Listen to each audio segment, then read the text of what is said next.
Theo and I are welcoming everybody to our event this evening. It would be really interactive. As you could see, you have to work as well. But people on that side, people on that side, and the presentations, they will work for us as well. So you have different elements. We will present, of course, AIS projects as well, but our mentors and activators we will present as well. So these are the kind of activators for us, and you will see they're different kind of really individual persons. And I forgot. I think we both. Of course. So you all have this kind of, like every second one, because you need to negotiate at the end and during the kind of show your own initiatives, what you want to do. Maybe you did already something, so it would be really good for us to have an after effect of this presentation as well. So you have both sides to write on, as well as the menu. Theo will explain every dish in more detail, but you see already if somebody is allergic, you have to read through it. So I don't know, is there anybody with some allergies? So please read the text, but it's all plant-based. And we cooked for 3 days. So please enjoy. And apparently, if it's half of the people here, you have maybe 2 dishes. So it will kind of seconds. Yeah. It will be a 3-course dinner, as you could see. And each course is as well the kind of section from us. So the first one is what I always forget. You can read that. We on purpose. I mean, this should be more event-like, and so we rather have not crystal clear kind of projections, but an atmosphere. And we want people. You can talk. You can be among yourself as well. You don't have to kind of listen like it's like the super lecture. So it's a whole point that it actually is more about what you do and get inspired. So we are not lecturing about the course per se. A couple of ideas from it, but we want to show our inspirators in a way, or like we call activators and mentors. We didn't know what to call them, but like doing this lecture, we discussed like who are the people who actually inspired us throughout the time. So they will come up a little bit. We talk a little bit about that, but mainly by them, we want to explain as well the concepts of what we actually try to go for. So the food is all vegan, of course, with us. It's all organic. It's all made from scratch. There's nothing prepared or bought ready. It's all literally from a local farm drop kind of thing. It's called farm drop. So they deliver everything with e-cars, and so it's really nice. The longest one is a cheese. Yeah. So some things are. Yeah, literally so made from scratch that they're from peanuts, which turn into peanut milk, and then made cheese out of it, and so on and so forth, which will be the first dish. Yeah, we have to have this lovely kind of disclaimer, I think, in opposite to Portia last week. We don't have violence, we have allergies. No nudity yet. Just nude food. Right. But the idea is, so we start with a starter, which is a section of protest. Yeah. Then the main one is a performance or performative element. And the last one, the nice dessert, is about politics. So we have 3 different sections, all similar in the speed. And yeah, so we can go through the... So, first dish, blood and roses. Why is that called that? They have to bring it. Yes. Could you please help us bringing out the dishes? Only, yeah, you have to see. Yeah. So it's not 50. Well, when they're done. Our students kindly agreed to help serving the dishes. So otherwise we would be here tomorrow morning. So the first dish is blood and roses, because it's made from blood orange and roast pepper. So those two in combination are quite unusual kind of taste. It is quite savory. It's quite has a lot of tang in it. As a main kind of ingredient for all of it is peanuts, raw peanuts, which are made to a cheese, but as well to the sauce. And it's that's pretty much it, because it's that the more you want to have a kind of strong taste, the less ingredients you actually should use, and that's always a quite interesting thing for a starter as well. The only other ingredient is zucchini as pasta, which is marinated in it for a day.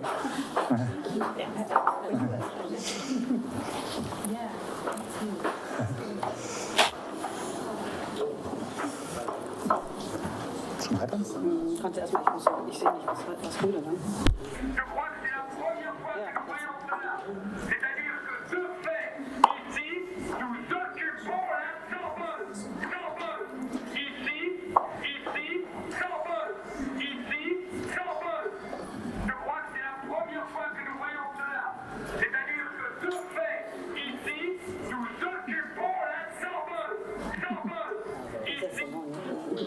How dare you?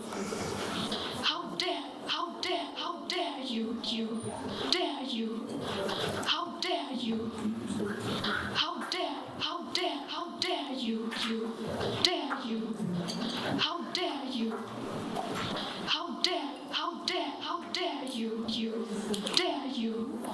How dare you? How dare you? Dare you? How dare you? How dare you? Start with eating. How dare you? That's not.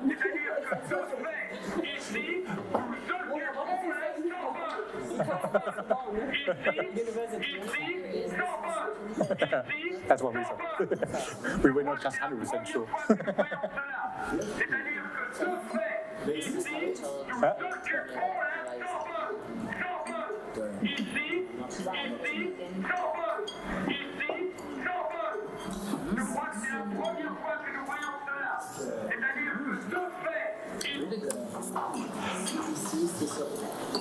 Skip one.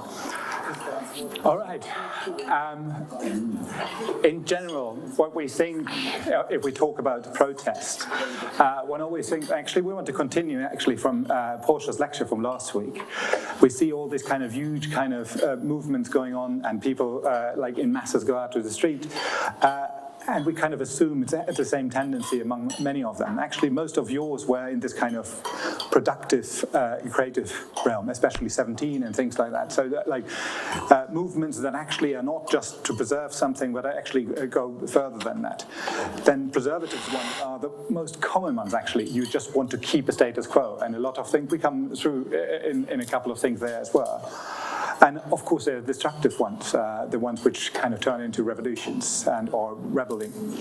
And I think it's like quite important to always keep this in mind, which kind of protests are we talking about and how we kind of frame the whole thing. And so the interesting thing is as well that usually they are quite related to one another in that sense that they turn from one into another. So often the ones which are preservative turn into either creative or destructive. And actually we have, again, examples of that coming up. You saw the two inspirators we have there. They actually stand for these kind of two things quite well. Daniel Cohen-Bennett and Greta Thunberg, complete different generations, but both like the biggest people in green movement, I think, Europe has to offer. And we start with Daniel. Yeah. So Daniel, you might know as well, is, or for us at least, one of the most influential person, which is always protesting, but in a kind of social and engaging manner. So you can see him here in Sorbonne. So he moved to Paris in order to study at the Sorbonne University. And at that time, as you can see, proper protesting on that side with a kind of Darth Vader policeman. They always, or he and his group are always in trouble. But they always bring their politics and social engagement along as well. So if you go to the next one. As you can see, he's always protesting. His group managed to create, through kind of creative march and demonstration, as well a kind of art engagement as well. Yeah. So it's always, so at the end they very urban. created at the Sorbonne University. As you can see, it was at the end really a shutdown of the whole university, and you could see at their facade they're spraying their comments and art pieces as well. So it's one of the first graffitis ever known, or let's say it was before New York and the other underground. So in the 60s already, it was really important to protest.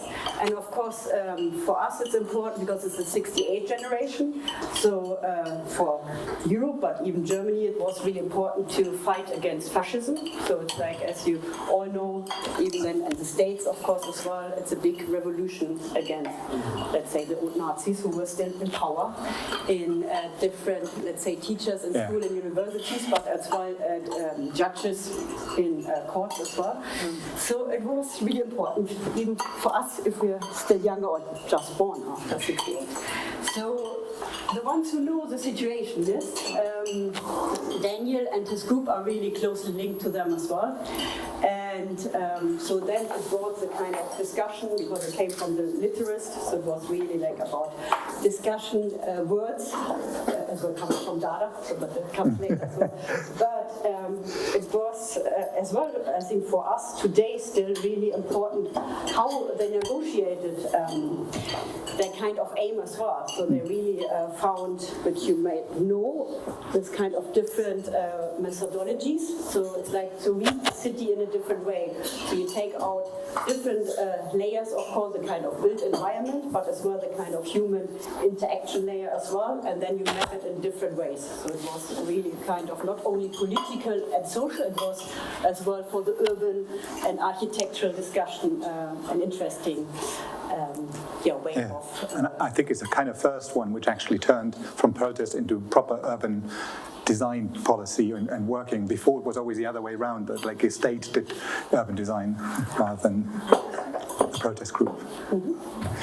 So now you can see, like, can you see it? It's all quite wobbly. You have police and students protesting for years and years. So for them, it was really important in Paris, as it's still now, and in London as well. So students couldn't really afford the accommodation and even food on some point. So they really fought for a kind of more social future as well. But mostly important, they didn't have any saying in the kind of university realm. So they were protesting as well to create as well a kind of student forum, student union. So after the shutdown of the Sorbonne University, there was a proper established student union created as well. But unluckily, Daniel was thrown out of the university, and because he wanted still to study, he went to Berlin. So you can see, like there as well. Of Again in trouble. Like a week later, when he was in the university, he went to the group as well around Rudi Dutschke. So they're one of the most influential ones in Germany. As you can see him on the left-hand side. And so like immediately in Sorbonne, of course, he created with the other colleagues as well this kind of group, but in Berlin he really fell into the kind of existing network already. So it was really important. But then as well, as you can see, so that's in Germany now, again arresting him and trying whatever to undermine all the student revolutions. The next one. So it is his trip. He didn't know Berlin before, so he went around and really enjoyed the 68th year. And the kind of discussions on the left-hand side, he's as well with the RAF, so Bader Meinhof group in Stammheim. But for us, and we discussed it as well 2 weeks ago, it's more important what Daniel and his group did, because it's more creative, positively thinking, and RAF at the end, as we all know, the third generation, or already the second one, went into killings and everything. And so for us, it's more important to have a creative, positive thinking person. And again, because of this protesting and everything, he got thrown out of the And for us, so maybe it's for all of us really good, because at the end, it was, I think in 75, he organized organized with another group, the Green Party. So it's one of the first ones in Europe, and he's still, not head of it, but still is always in the discussion. And as you can see on the other side is as well Europe ecology, so it's as well in the European Union. So he's for us one of the most influential in politics as well. So really he came through studying as a student to be creative and then be political as well. And for us, as a kind of story, so like what you remembered as well, as kids we were protesting as well, always with organized marches from the Green Party, and even if it was against nuclear power, nuclear weapons, but then we all had sunflowers. So that's kind of positive thing what we still have in our heads, I think in UK and the States as well.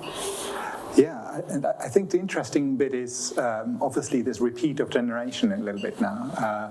The Green movement was very strong in the 70s, 80s. I mean, literally like our generation in Germany, but as well equivalently here in other places, were quite used to go onto the street and be on rallies and stuff like that.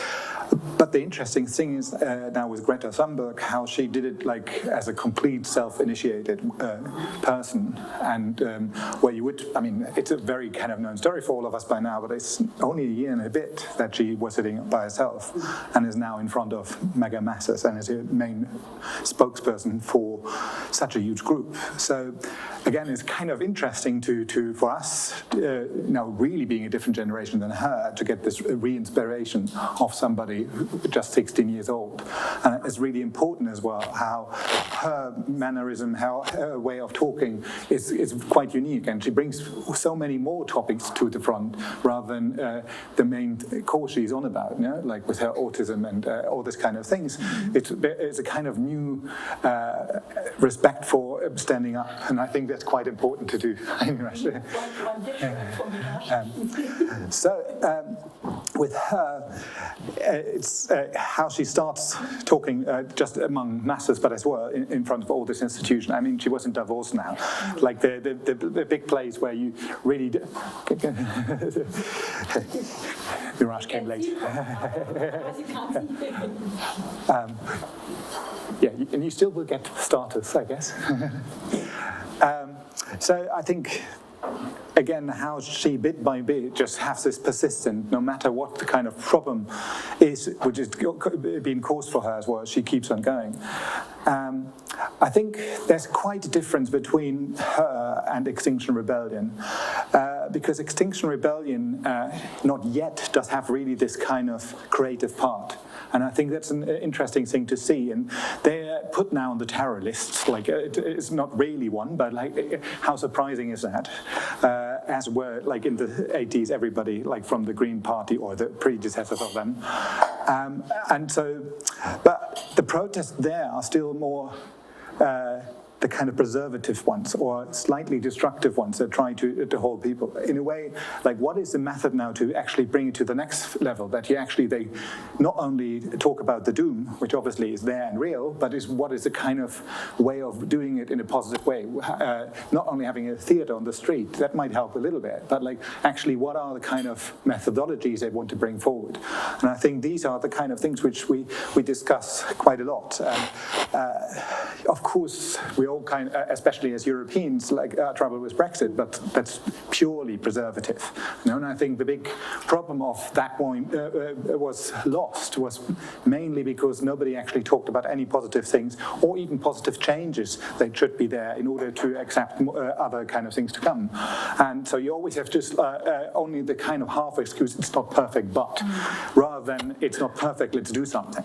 And I think that's a big issue for anything you kind of feel strongly about. You shouldn't be just defeative and or preservative. You should actually go for something which is a bigger idea and stands for slightly more. I think from the recent histories, except for a lot of what you showed with 17 and things like that, something which we found is creative is the Women's March. Because whatever picture you see, whatever kind of situation you saw, it was always something which brought people together and created something as an overall framework new. And it was always about kind of coming together and negotiating things without actually talking against anything. It was talking for something. It's like the respect for women and going beyond. of course it has all this kind of anti-misogynist things in it and stuff like that, but that's kind of a given already. And I think that's a big step forward. If you have a situation which is given, then you can go further and make an argument for something new to develop because of that. You all have finished. That's good. No? So there's still a couple of people eating the starter. We leave you to it. However, we come to the main course. But still, the question is now, like, because each section would be nice if you discuss as well, or maybe among yourself as well. So it's not like it's always different from the kind of section where we get inspired in a different way. So either you have time to. Yes, absolutely. Because it will be just changed over now for the next course, and in that meantime, please have a quick chat with one another. Keep your forks and knives, otherwise you have to eat with fingers. So this is the main course. It's smoke and mirrors, we call it, because often it's like a nice expression, I think, for being false, but in a nice way. And obviously, that's as well a methodology, which is, if you use it positively in the right way, you distract in the right moment and entertain the right moment to bring people together, has a lot for it. And actually, that's something we're going to discuss as well a little bit later. So this is a phyllo mushroom pastry. It's phyllo is a very thin kind of pastry with mushrooms, cashew cheese inside, made from scratch as well, and pine nuts.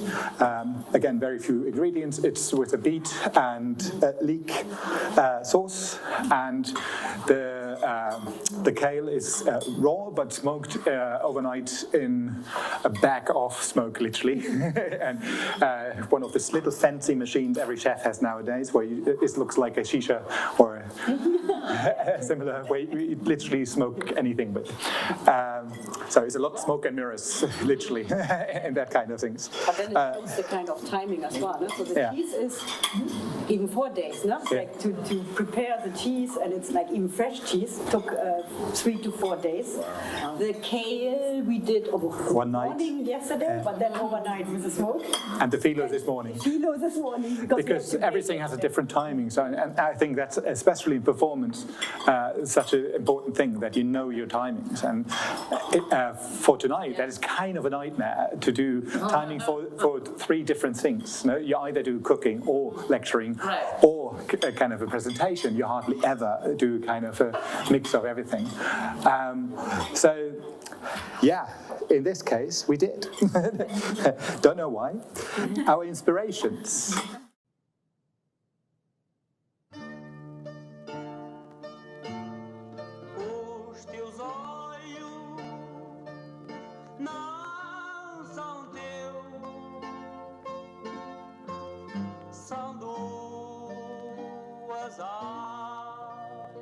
Ave Maria, os teus olhos não são teus, são duas Ave Maria, dos olhos da amargura.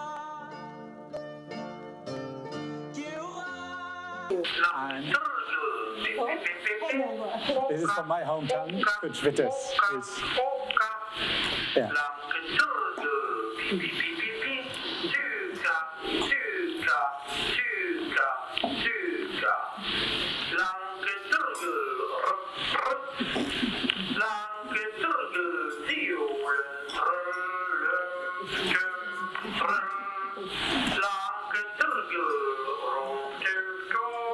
I think you can see why I like him.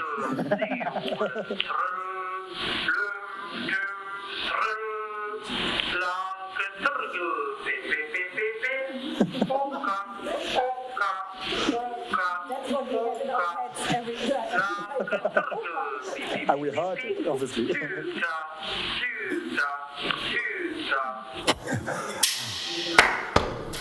So, just a quick overview. Like, this is our usual 2-minute kind of AS intro video. With so, just to put you into the atmosphere of what we usually do. Yeah, so eat and enjoy for this one.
Well, we come back to our inspirators.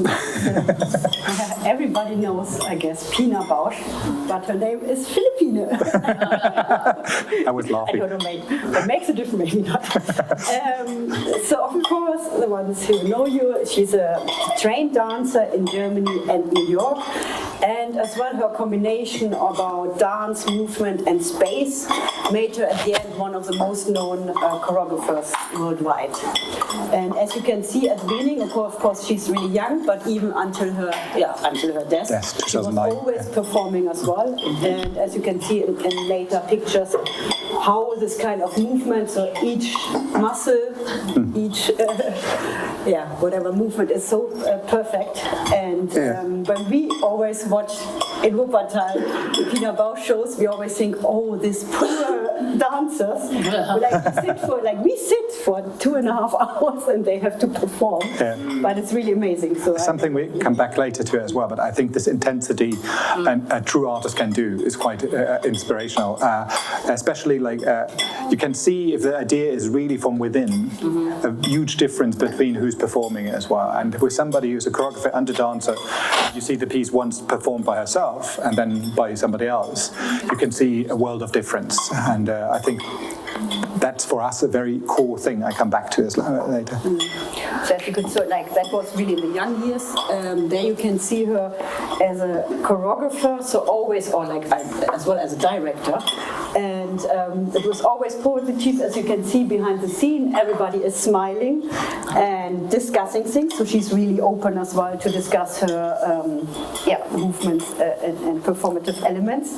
But I found that one, if you see that on the right-hand side, I don't know if you see her face, one director is explaining, this is in New York, and explaining her, I don't know, how to change maybe her performances, and she's just you can see from the face, not really happy. But it's not so she's always calm, so she wouldn't say anything, but then still thinks about it and maybe does it or not. I think it's a typical case of mansplaining. Yeah, I didn't want to say that, but it's usually the face women do, they get told what to do. And on the right-hand side, you Tanja, go to the next slide. Go to the side. Okay. I don't know if you see her, but you know as well, if she's even that's Café Müller in Wuppertal in, I think, even 1999, 2000. So really in her old age, she still performed with her dance company as well. So that's quite impressive for us. So it's like with her, it's all about atmospheres, and it's really interesting. So I found many quotes as well from different generations of choreographers as well, and they always said the same thing, what we always say about her. And so like she puts dancers into nightgown, so it's like gown, like dresses and nice suits as well. But then at the end, as you can see there, like splashing water, like I don't know if you know it, or being in the mud. But it's always what we found as well. We saw that show in Wuppertal and in London, and even the in-between stage when they had to bring the mud as well. That was a performance. So everybody went out because they had to go to loo and to drink something. And I said to Theo, look, they're changing the stage. So even like from water, then to mud or whatever, dirt. It was really interesting. So to see the off kind of scene as well. But as you can see, usually like I think the dance company had 34 dancers always performing, as you can see here as well. And I think the total dance company is around 40. So they always select the right people, the ones who want to collaborate, the network. So it's really like a network by itself as well. And the next one as well, it shows, so they're like, it's always tons. So it's either tons of water, tons of mud, or tons of brick. It's like, so it looks, for me, it's as well like going now from having Pina on the stage and her dancers, or going outside. So that's still, of course, on the stage, but I think you get the feeling, I think that was performed in Naples, and you could feel, even if they performed it in Wuppertal, then as well, this kind of heat, and the different kind of movement, you're slower, so it was really interesting. And I don't know if you see, so the dancers, but even male and female, have to wear high heels all the time. I think you know that from the movement, that creates as well a different movement. So that makes it really interesting as well. And on that side, I think most of you know as well, it was the whole stage was with roses, and title of the piece. Yes, and you can see as well the different movements. So they went around, so it was as well for 2.5 hours, moving through this kind of field, but then as well using tables, dancing above, underneath the table, and as you could see, all these ones are men wearing dresses. So, but it really gives us a different, not only like changing the movement as well as the kind of behavior as well. So it's really good to see as well. And as you can see now outside, that's close to Wuppertal, so it's all in the Ruhr, Rhine-Ruhr area. And as you can see, that's top of the hill, so really high up. And maybe you know it as well from the Pina film. It's always interesting how they perform, what is the backstage, what is the front, how you can achieve different views as well. So it's, for me, as an urban designer, really interesting to bring movement outside. And that's what we do, of course, with AS as well. No? We have many performances inside and inside old spaces. You remember the Doodle Bar that was underneath London Bridge and really run down somehow, and you could hear the train. Or if you're really outside and can achieve a similar kind of atmosphere. That shows as well. So they're all the dancers there. So like for her as well, she's not the individual. She is an individual, but she always have her dance group with her, so it's always as well, as you know, the mix, so she started with dance and movement, but then as well putting into theater. So you have as well on some of the pieces that they're discussing as well. Mostly, like everybody knows, we wanted to do that as well, that students, when they surf, they shout out the names. And you know as well, so when people move in one direction, they always call the dancer. So if you see 10 different productions, at the end you know all the dancers. So it's by name. By name. And what is mostly interesting for us, because that represents the AA, that represents the AS as well, to have different ages inside one group, and as well different backgrounds. So they all come from different cultural backgrounds, and they always try to create a new, nice atmospheric experience. As well. So in '73, after being really, her all creative years were in New York before, she came back to her hometown in order to give something back to the local community. So that was really interesting for us. So I don't know, because I think usually Wuppertal wouldn't be on the map, would be somewhere, I don't know, it is known because everybody used already aspirin, so that comes from Wuppertal. I didn't know, like I Sein Wuppertal. We have the nice Schwitters, you know, the monorail. Yeah, so it's which kind of, so they have interesting things. CNN put Wuppertal on the 22C cities in 2020. So I saw already, so the new mayor maybe paid somebody off. But it's really interesting. It changed the whole atmosphere. But as you can see, maybe if you can't go to any of the shows, see at least Pina as a film, even if the kind of achievement don't view it in 3D. Don't in 3D. They just see it in 2D because the 3D doesn't work with the movement. But it shows really everything. It shows the atmosphere, and even without saying anything, through music, dance, spaces, it shows like what their aim. Yeah, Wim Wenders obviously being a friend and from Wuppertal. Yeah, as well from Wuppertal. So the urban bit. I mean, you can. The interesting thing is how she and the company was dedicated to this literally very rundown area in the time. Literally 10 years ago, the first time we came to Wuppertal, I said, like, my God, what a dump. I mean, you literally went through the most awful station and came into awful town. That's developed now, but she always kind of just said, it doesn't matter. I mean, she toured worldwide, and all the international artists came there, lived there, and performed there. She wanted to bring the culture back to that area. I mean, as Tanja said. Yes. But as well, I think the freedom of what you have as kind of facilities, and literally pretty much the whole town kind of was working not with her. Actually, the kind of town officials worked very much against her. She was the shocker of the city. It was the first performance in Wuppertal, and it was always in the press, but in a negative way. Yeah. And then she went internationally. It went really well. Exactly. And then the interesting thing how international artists came because of that to Wuppertal, and actually the whole cultural exchange of on purpose being this off-map place, and on purpose of a lot of kind of strange artists, like Tony Craig is there now. He literally bought a whole mountain as his own private garden, like for sculptures and things like that. And so this, but it's all kind of due to her. I think the interesting thing is how much back then, like the establishment hated her. And if you now go to a Pina piece, you literally look at this kind of the opera goers, like in a way, and liking it, but like in a forced way because it's part of the culture right now. And I think it's something to watch out for. After we noticed it at Bauhaus, we noticed it there. It's this kind of when things Bauhaus is a new Neuschwanstein. If you're in Dessau, it's like it's the same kind of crowd who's going there. And, but so something which used to be protest and revolutionary all of a sudden is not only mainstream but actually belongs to the having to do thing. And it's an interesting development. Now coming to Kurt Schwitters. Yeah, Kurt Schwitters is he's from Hanover, where I grew up, which is if you go as a young person to museums, you see paintings, and all of a sudden there's a room.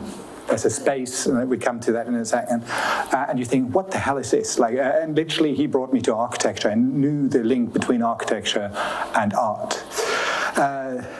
What you heard before was a sound sonata, a piece he did just by himself, and you can hear in the voice he was enjoying it like hell.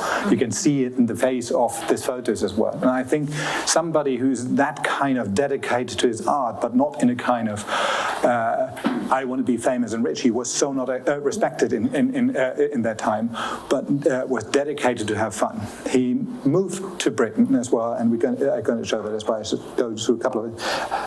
Here, just a couple of his faces, and I think you can see a positive person who's really into what he tries to do and how he wants to get art through, no matter what the thing are. So he was obviously kind of linked to Dada, but his actually art was Merz art, which he just cut out of the word Commerzbank in Germany, and that became his kind of style. He worked with Lisinski and other very famous artists together and had worldwide connections, and I think this kind of way of how he produced work for the long run is quite inspiring as well. So I think it's often quite important as well to think how you as an artist, or one as an artist, works in this kind of bigger picture, thinks of between the different disciplines, which he always did in his kind of medium. He never worked in one medium only. There were so many kind of possibilities. I mean, from sound, as you heard now, as Dada did as well. Dada did just noise. He tried to do something as a sonata, which is kind of linking the tradition to something new. And of course, he's still the inspiration through places like this. the Merzbau, which was originally in Hanover and was rebuilt in the Sprengel Museum, where I got to know it first. But this is like the first Saha building, in a way. When you're in there, you recognize all the kind of deconstructivist ideas, the kind of, but in a much more playful way. There's a lot of all the Eisenmans, all the kind of movement of Chumi in there. And it's a tiny space, but it's so dynamic that if you come in there, I was probably 10 when I saw it the first time, you're just overwhelmed. Thinking that that was his flat. He actually did that at home. The original was bombed during the war. He moved to Britain in that time, or actually just before, where he had a Merzbau just outside London as well. I think there's a replica of it now existing as well. Very much important to go. A little bit sad he was imprisoned here as a German during that time, because obviously enemy kind of person.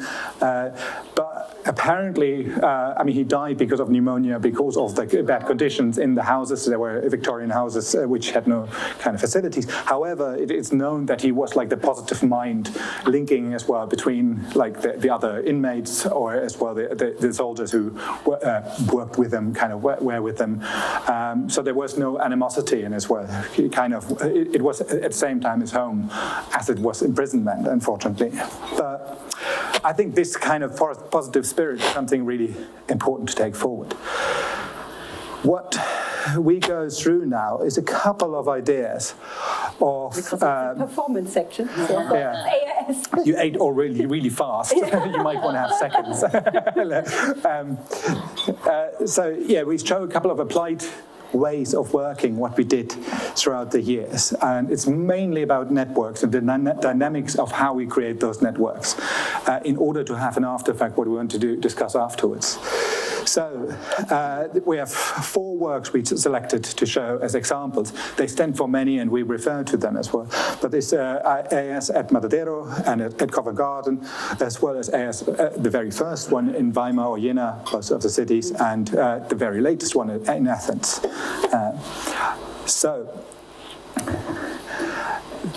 I just explained the dynamic what we had for something like the Bauhaus Lab, our very first project.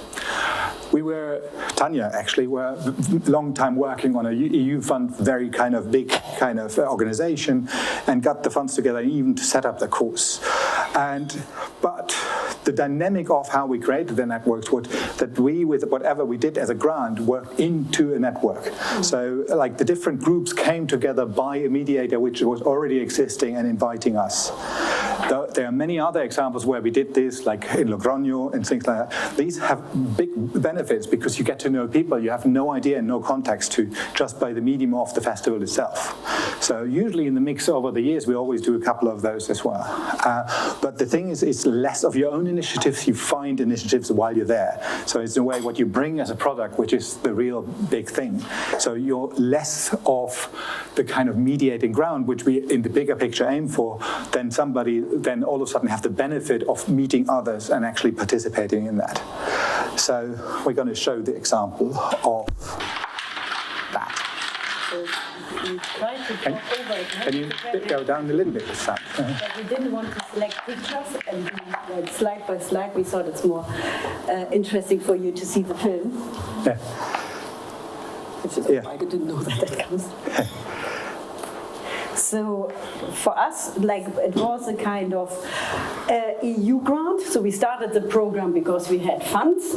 We got students, interdisciplinary, interprofessional students, and got even additional funds from Germany in order to build this huge monster in Jena. We called it monster, actually. Yeah. So for us, we only had,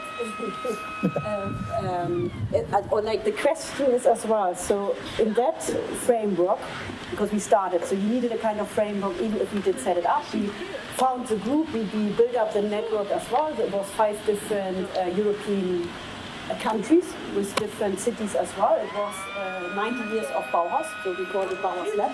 And it was really interesting for us to, be in a kind of creating a network and being in a network. So when we came to Jena, of course, it was linked to a scenography festival which had his own network, and we got to know Heiko Kalmbach, who's always doing workshops with us as well, and he worked a lot in New York, now is back in Berlin.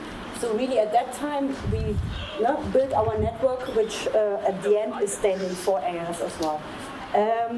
Laura, as you can see, because you're just here now, it was a kind of mediator. So like, as we said, like our kind of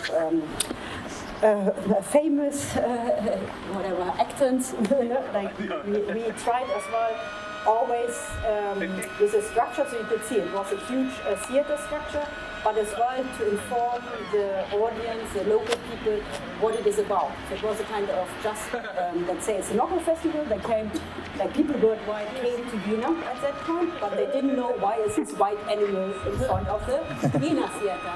And which is really interesting to us, it was as well political, because, as you can see later, hopefully, it was the old Gropius building.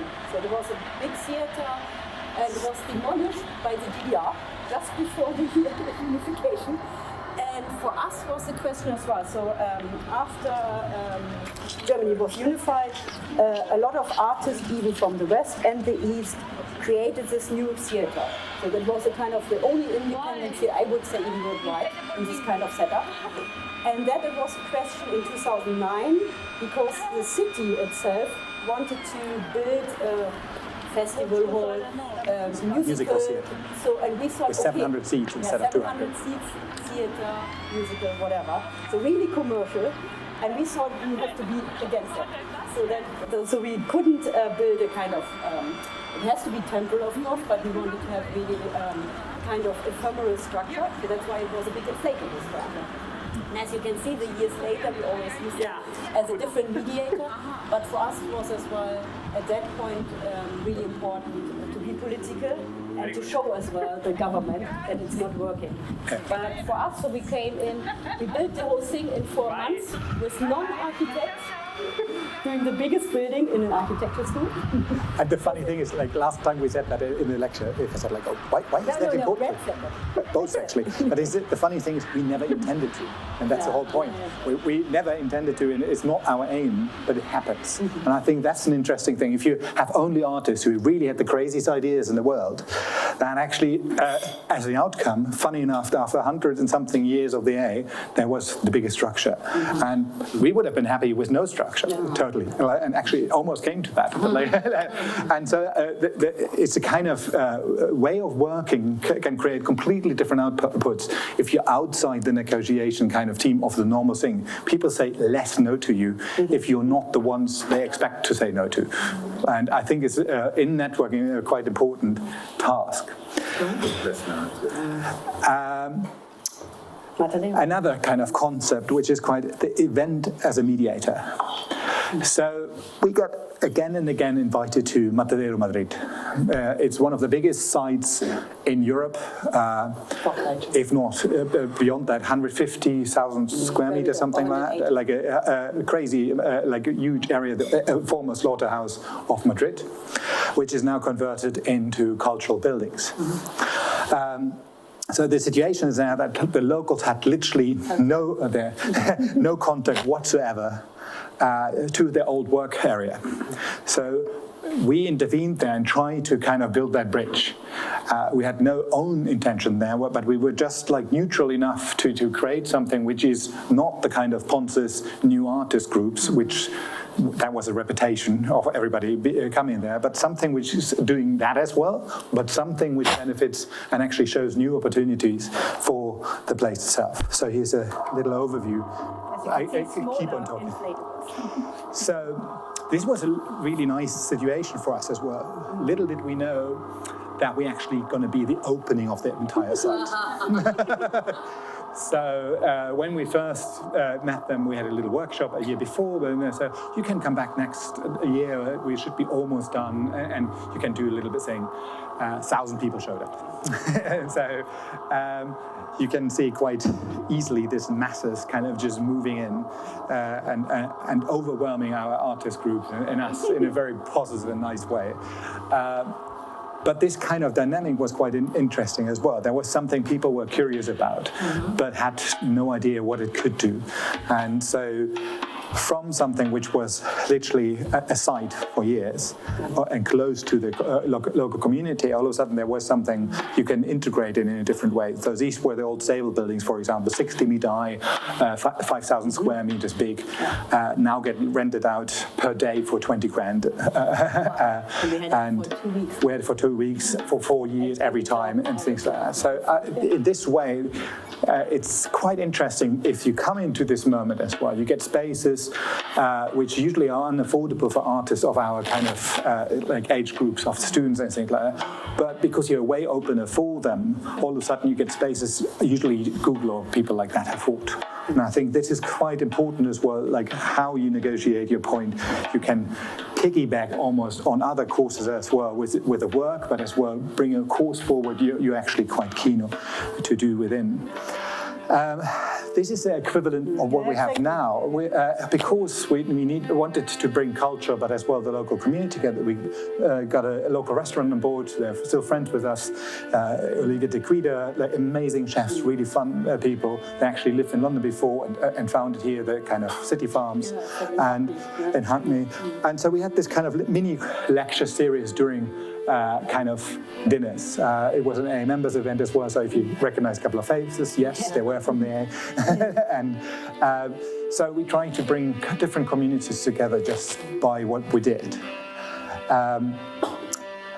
The funny thing is the atmosphere change you can have. You're in Madrid in the middle of kind of a big, open, still under construction or half under construction area, and all of a sudden you feel like in a really posh New York restaurant because of this grandeur of this structure. It was a very nice conversion. That part had no electricity at the time, but we had, like, so we had to run really long cables and so on and so forth. But like all of a sudden you have a shift in how you experience a kind of a structure and how you work with it.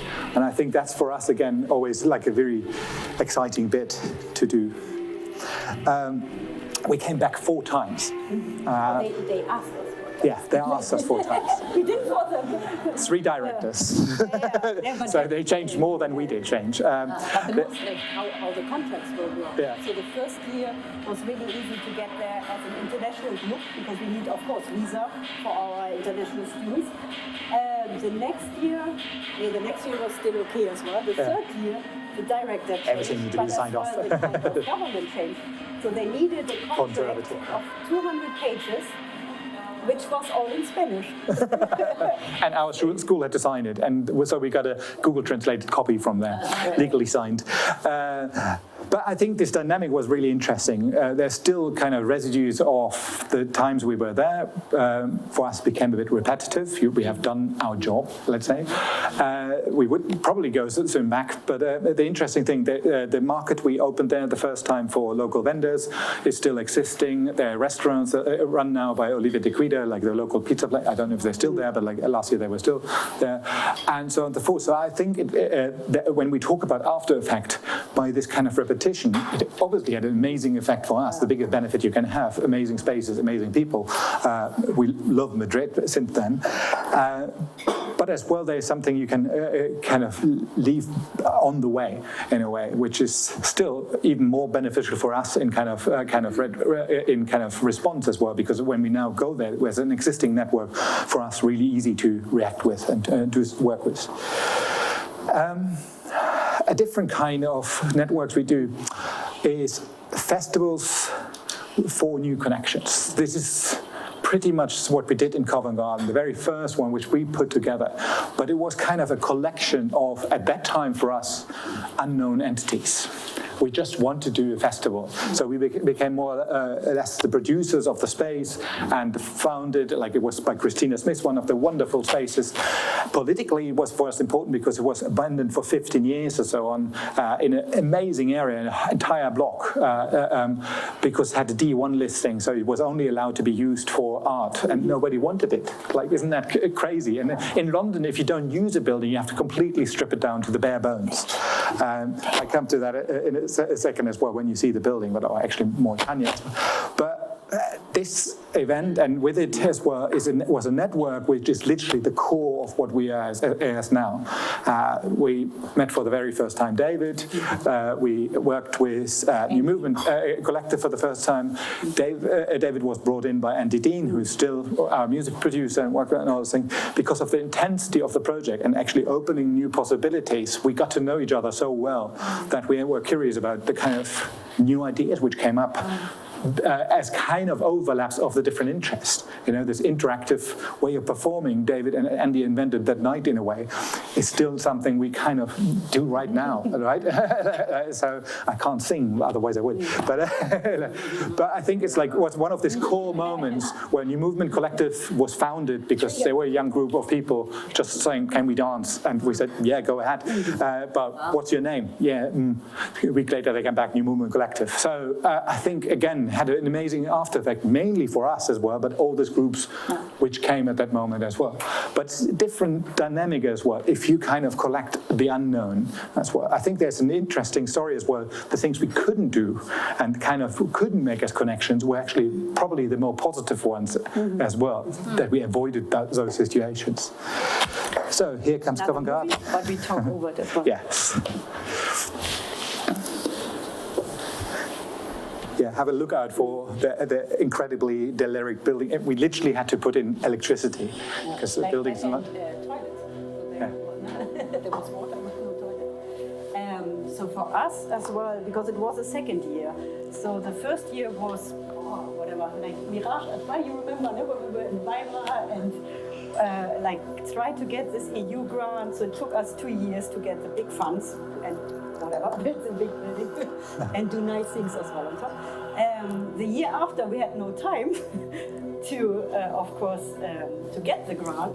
So we had no money at all. So it was not low budget, it was no budget.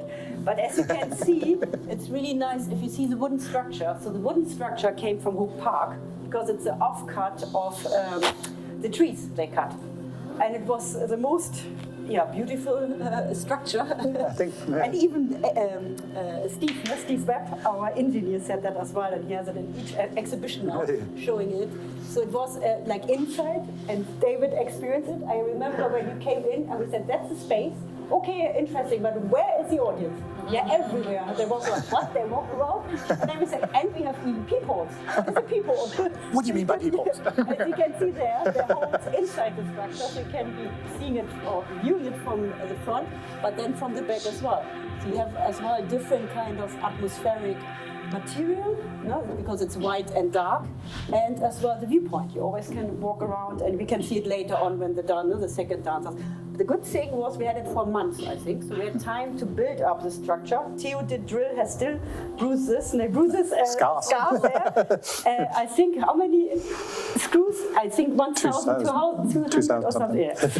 So that's our dedication to build it. And it was amazing. So when we opened it, we had to set it to 300 maximum of 300 people, because we had 2 different rooms, so each room had 150.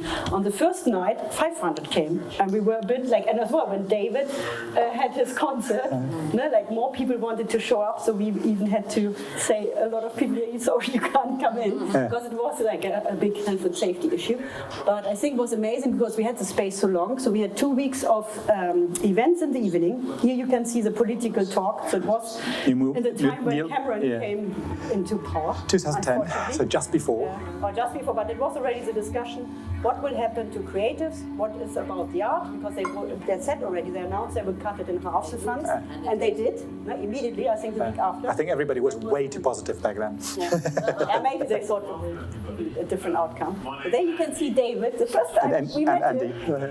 And Andy as well, this kind of performance. Discussion and performance. And I think one of the things we discovered on that night as well, when we talked before about Pina, of this complete control of your profession, I think when David and Andy interacted there, you could see complete control of their profession. David as a singer and Andy as a producer, how they kind of brought the right network in the right moment. Literally, I think everybody was completely melting that night. Crying. Like we were crying. No.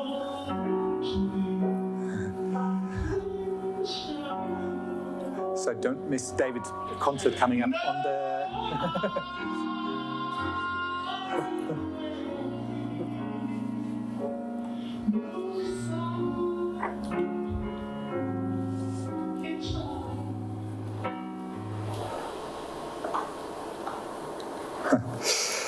Yeah, so I think this was probably the most exhausting of all events we ever did, but as well the most fruitful in the long as a starting group. It was a second year, and like it was the foundation of all the connections we still do have today, and they accelerated. And I think this is one thing we come back to at the end. Initiatives are not just there for themselves; they are there in order to be exponential, and you keep on going. Literally, through those people we met then, New Movement Collective, David, Andy, we have now a network which is unthinkable without these people around us. I think there was one more step to do. And this one step was thanks to alumni and the whole group we have now. So we did last year Athens as a festival. And it's a festival of overlapping frequencies. It's kind of the best form you can have, the mix of all the things we just discussed before. It's the perfect learning environment for the students. It's something where you have a network because of the people in place. So this network we did was with David, with Agiris and Kyriaki, organizing it as producers. In a location where they have networks as well. But we brought our networks we have together with Trinity Laban and individual dancers and things like that over. But because of that, we have kind of an ownership of the entire group as the group, all of us together. And there's a kind of mutual exchange of what you're doing. There are enough overlaps that you both benefit from what you're showing. So the dancers who performed with us, for example, could show their individual little shows. At the same time, the producers, like were alumni and Agiris and Kyriaki, could expand on those kind of things as well. And we showed a new version of their creation project, but far developed. And so in a way, it became a home of teaching, learning, networking, continuing at once. It's now part of the concept that we do. Actually, we have changed this year to having events always as at least one of that. And Mona and Noah, both here as well, are developing those together with Andrea Garcia as well, and again, Kyriaki and Agiris are helping as well, to develop now first in London and then in Portugal, these kind of networks of overlaps. In order to, as I said, it's a perfect thing to have enough overlaps to work together, but as well to separate. Because that's an interesting thing as well, that you need the moment when you actually have your own areas of responsibility and take responsibility. And networks only work then. It's not a means of convenience. And especially if we talk about politics and protest, you have to have your expertise within this kind of network in overlaps. You can be experimental and crazy as much as you want, but you need to have this kind of areas of trust, of overlap, where you can really know what you're doing. Okay, quick teaser for that.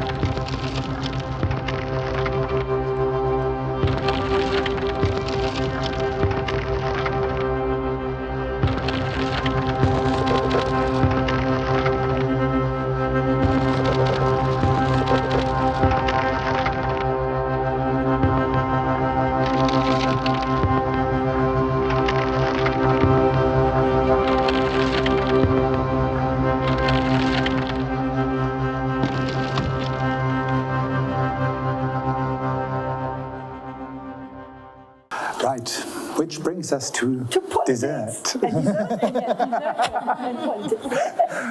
Yeah, this is what we want to talk about, is just the outlook in a way, like how you literally find your inspiration and your overlaps now.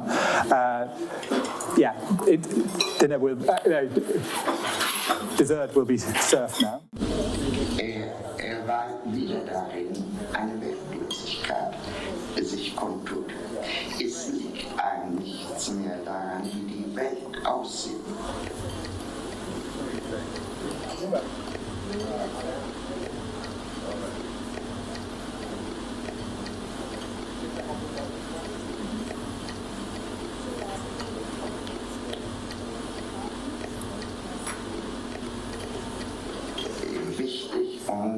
schade unheilvoll.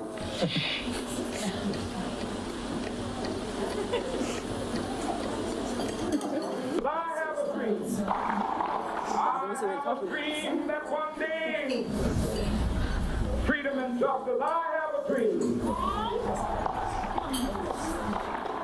I have a dream that one day. I have a dream. Have a dream. Have a dream, sisters and brothers. I have a dream today.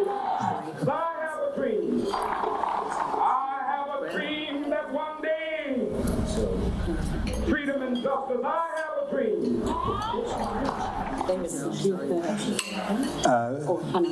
Actually, I'm back. So, just to talk quickly what you have there, these are contradictions, as you often have in politics. But often they work as well. So, splice and dice, or spice and dice, as we called it, is 2 mousses of agar-agar, but like with fruit gels. It's completely without sugar. It's agave syrup.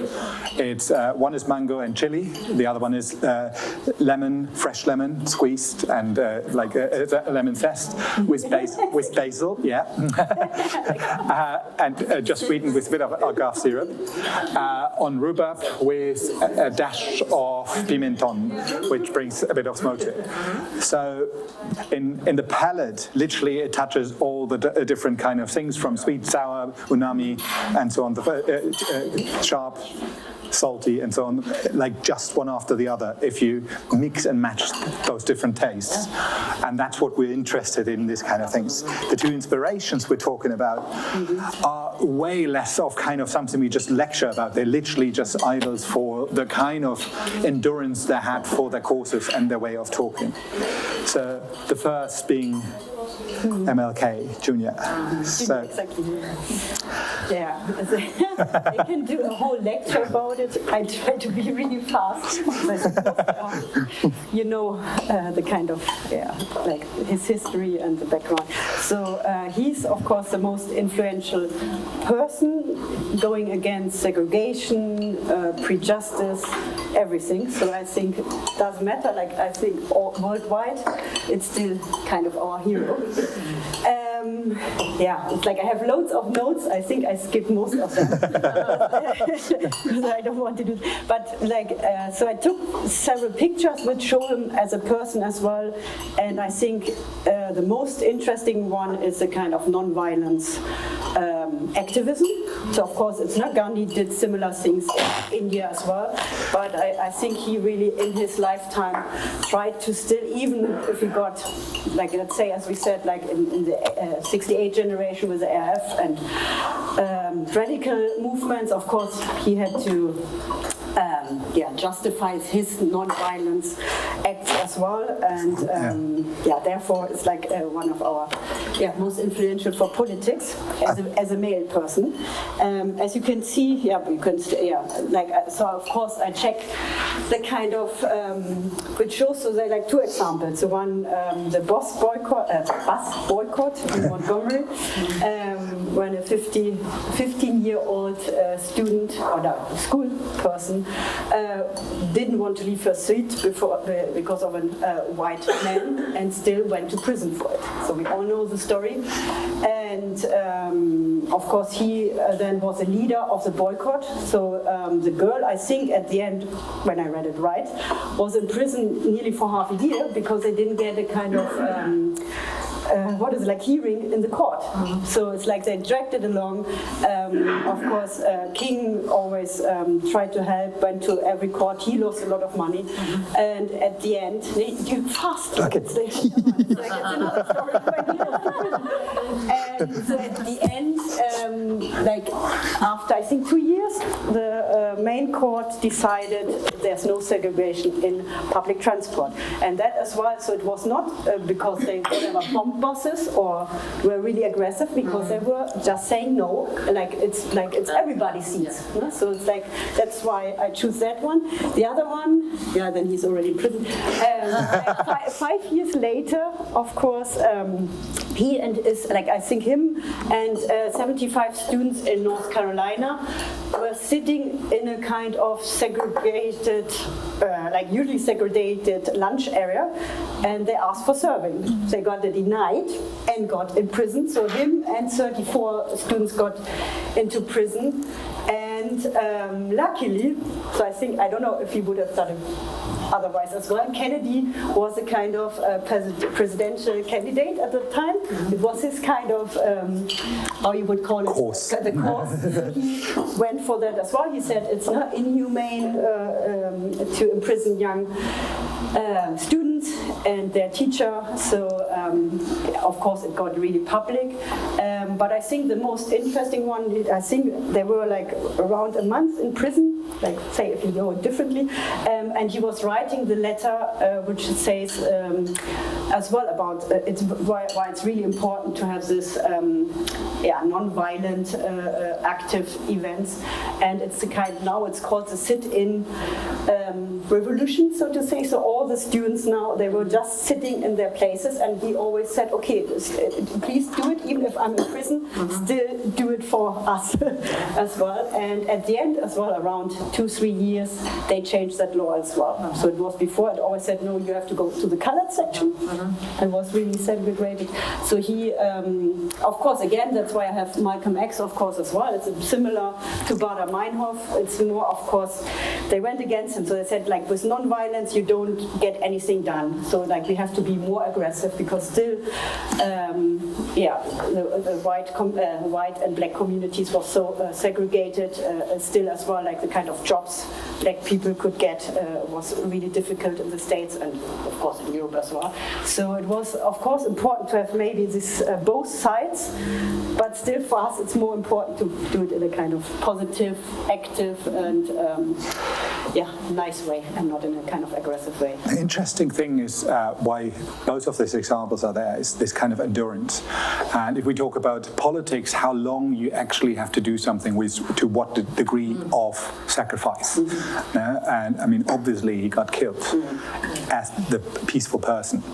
And I think this kind of just, I mean, starting all the way back in the 40s, 50s, and having this kind of calm, kind of directed endurance. We know only the images, the big images, but I think this kind of calmness he brought across, his studiousness of it, his absolute expertise about every aspect of the field.